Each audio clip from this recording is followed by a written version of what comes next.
Dwelling upon the question, if we listen to the heart or the mind, now if you really look at it, there's no such dichotomy, there's no such polarity as to there's a heart separate from the mind, there's a mind separate from the heart.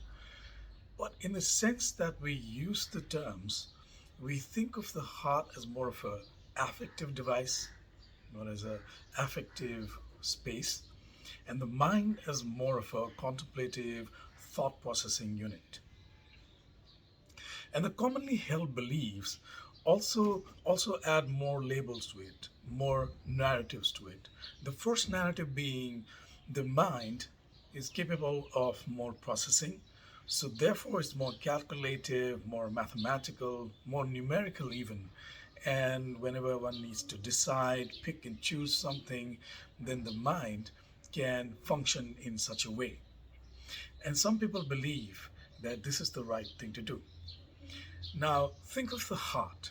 Whatever it means, in this space, what it means is the heart is the affective space.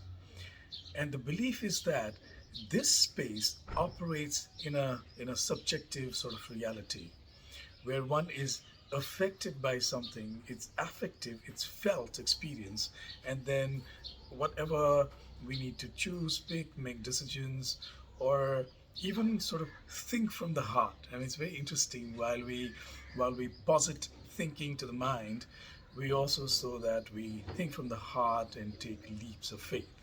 So it's that kind of a polarity.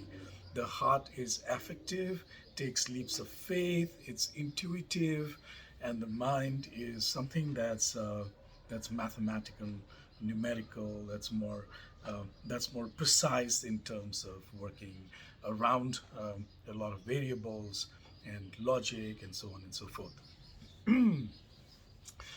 So for the question though, where should we go?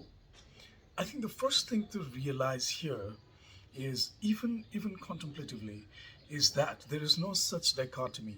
There is no such separation between the mind and the heart or the body. The heart here is more like the body. The body is more intuitive. It even has some kind of memory in it, like motor skills and so on and so forth. So if we take the heart and the expansion of the heart as the body, there is no separation between the mind and the body. Now, whenever there's a space where we need to pick, choose, take a side, or whatever, the the the trust, the first trust that we have in ourselves is in this non-separation, in this non distinction between the mind and the heart slash body. To go there would take a little bit of an effort because so when we're trying to pick and choose, the heart is saying something, the mind saying something, but we just relax, open up a bit. We decide from not a tight space, trying to go this way or the other, but just open up.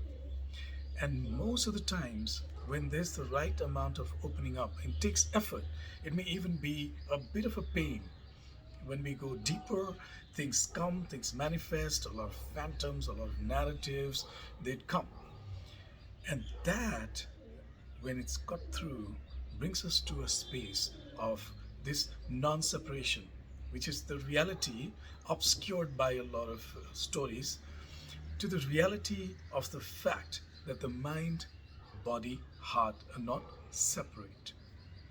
And in that space, whatever happens just happens. And again, to like a note, I want to also propose that whatever decisions we make is not just what we make in isolation of the world. This is the phenomenal world around us. And the world operates in ways that's unfathomable to even really conceive and to ascertain how this will really function. There are so many factors, numerous ways of how the phenomenal world has a motion, a movement, and this constant movement means it's constantly changing. Supposing we are making a certain decision thinking that the world is in a certain way right now. I keep repeating this, but the reality is constantly changing. I want to wear a warm jacket today, thinking from the mind, if you want, that this is going to be a cold day. And then I wear a jacket, but by another hour, like half hour, it might get so warm that I don't want the jacket anymore. So, also the fact that our decisions, however we make, may not really affect the world to change according to our whims and fancies and our wishes and wants and desires and aspirations and so on and so forth. So, two things. One, that this mind, body, heart non separation. Two, going there, the space of non separation and whatever emerges being the right emergent thing and applying that emergence onto the phenomenal world. Whatever comes, the answer that arises comes to the phenomenal world. Now, the benefit of this is whether or not the world's going to change, whether or not whatever we are seeking for, uh, wealth, prosperity, health, happiness, so on and so forth, may not manifest. However, anything that comes out of that space is more comforting, more comfortable through time and space. So even if the results are not what we want them to be, we are fine. Thank you.